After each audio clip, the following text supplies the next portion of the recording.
Hey guys, I'm back and welcome to the Counseling Corner podcast. So basically, today we're going to talk about substance use disorders. So I have a personal interest in substance use or substance abuse or whatever, um, because I see a lot of it in my work. Um, and the thing is that it's kind of a broad term because we're dealing with opiates, meth, sedatives, we're doing opiates, we're doing alcohol, um, benzos. A lot of people talk about Xannies. Xanny is the proverbial term for Xanax. Um, but no, we see a lot of this in a lot of poor areas, but also in a lot of rich areas too. But where I am practicing right now, we are considered the opiate. Um, this is like the epicenter of the opiate epidemic. And it's not entirely the city's fault. It's not exactly poverty's fault. There's what we call multifaceted layers.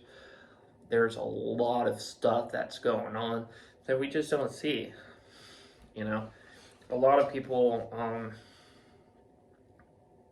a lot of times it's mostly trauma driven, but it's also figuring out other mental health agencies, mental health disorders as well.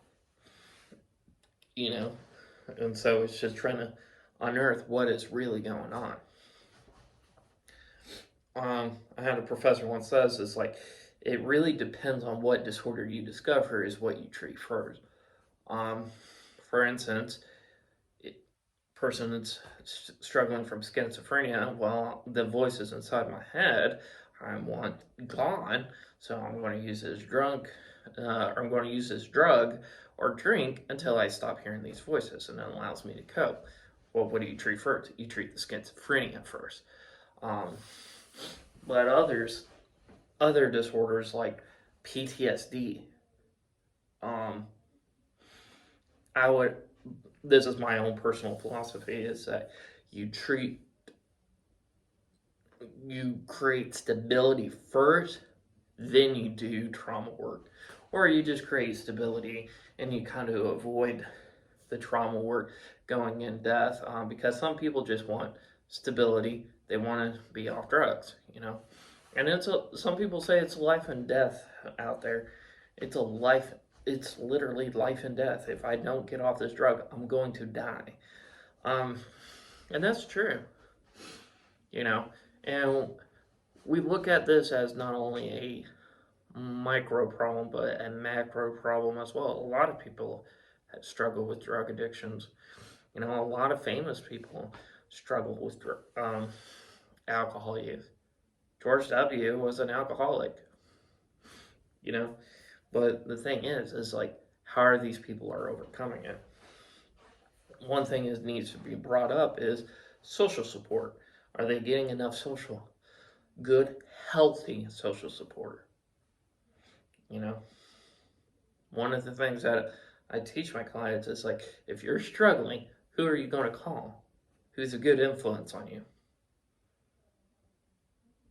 And if they can't give me a good answer, I literally like, you can't really use that person because this person used, or you can't use that person because this person's been degrading you your entire life. So that's going to urge you to use.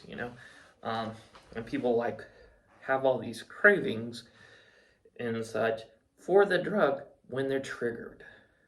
And when it's learning these triggers, dealing with these triggers, and figuring it out.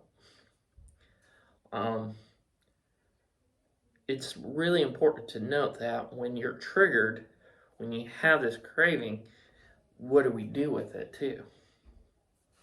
And that's important, is like having a plan in place.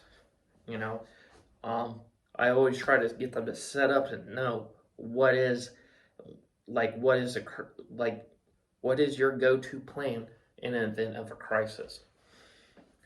Another thing to remember is what am I going to do when this time comes? Um, but like there's other treatments too, like that will help with stuff.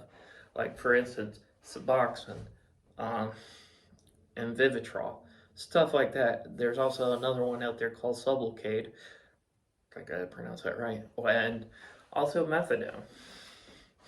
Now, medical assisted treatment does help out, but in a lot of ways, it has received a lot of criticism. Um, but it's understanding what these medicines do. Suboxone prevents withdrawal from opiates, so does Sublocade. Because withdrawing from opiates suck. Withdrawing from alcohol suck. Um, but Vivitrol help reduce the cravings. But there's also some dangers to it too. But the thing is to remember is this: if you have someone you know who is struggling with an addiction, it's being there for them. There's a lot of resources out there. There's Narcotics Anonymous. There's other stuff that are there to support people with addictions. Even people who are children who have alcoholic parents. And it's helping them to do the steps, you know. But it's finding out what works for them.